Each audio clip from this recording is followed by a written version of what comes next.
Bismillahirrahmanirrahim. Assalamu alaikum viewers. Welcome to my YouTube channel English No Problem. Today we are going to discuss about one word substitution और one word for many. यानी कि English के कई सारे words की जगह एक word का यूज़ करना. मिसाल के तौर पर She is a woman whose husband is dead. यानी कि ये एक ऐसी औरत है जिसका खामंद मर चुका है. हम इन तमाम वर्ड्स की जगह एक वर्ड यूज़ कर सकते हैं. शी इज़ आ विडो, वो एक बेवा है. यानी कि हमने a woman whose husband is dead, इन तमाम वर्ड्स की जगह एक वर्ड का यूज़ किया विडो. अब दरअसल वन वर्ड सब्स्टिट्यूशन या वन वर्ड फॉर मैनी, इसकी ज़रूरत पेश क्यों आती है? दरअसल जब भी हम इंग्लिश राइट करते हैं तो हमें स्पेस कम यूज़ करनी चाहिए. एक तो हम स्पेस कम करने के लिए भी वन वर्ड सब्स्टिट्यूशन का यूज़ करते हैं, और दूसरा रीडर को गैर ज़रूरी डिटेल से बचाने के लिए भी हम वन वर्ड सब्स्टिट्यूशन का यूज़ करते हैं. जैसे अगर हम ये लिखें she is a woman whose husband is dead, ये सेंटेंस लॉन्ग भी है और रीडर के लिए ज़्यादा डिटेल वाला भी है. अगर हम इन्हीं वर्ड्स का एक वर्ड में मीनिंग दे सकते हैं तो वो दी बेस्ट हो जाएगा. तो शी इज़ आ विडो.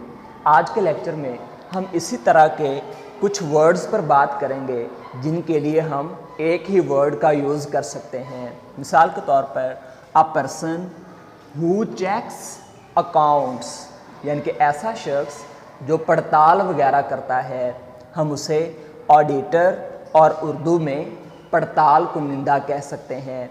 एक मैं स्किप कर गया था. सेकंड नंबर पर the life history of uh person, किसी भी शख्स की सवानह उम्री, तो हम उसके लिए बायोग्राफी का वर्ड यूज़ कर सकते हैं. जैसे I read the biography of Quaid-e Azam. Fourth number पर a shed for motor cars, garage वगैरह, यानी कि जहाँ पर मोटर गाड़ियाँ वगैरह खड़ी की जाती हैं, हम इन्हें उर्दू में मोटर खाना भी कह सकते हैं. Next that which can not be seen, ऐसी चीज़ जिसे देखा ना जा सके. इन तमाम वर्ड्स के लिए हम एक वर्ड यूज़ कर सकते हैं इनविजिबल, पोशीदा. Next one bereft of father और मदर और बोथ. bereft होता है महरूम होना, यानी कि कोई ऐसा शख्स जो अपने फादर बा, मदर माँ या बोथ दोनों से ही महरूम हो, उसे हम यतीम कहते हैं, और इंग्लिश में orphan.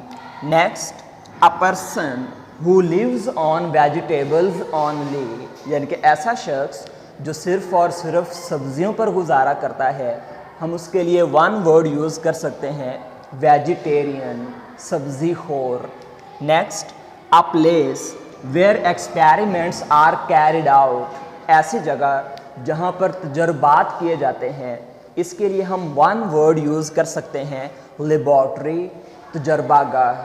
Next anything that does not bear the name of writer, यानी कि ऐसी कोई भी राइटिंग जिसके राइटर का पता ना हो, जिसके मुसन्निफ़ का पता ना हो, हम उसे एनोनिमस कहते हैं, गुमनाम कहते हैं. जैसे this poem is written by an anonymous poet, यानी कि ये नज़म एक गुमनाम शायर की है.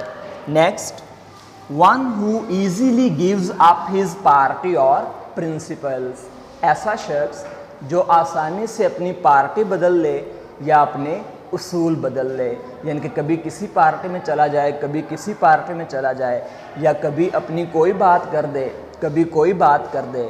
हम उसे इंग्लिश में टर्न कोट कहते हैं, और उर्दू के लिए हम यूज़ करते हैं बेपेंदे का लोटा.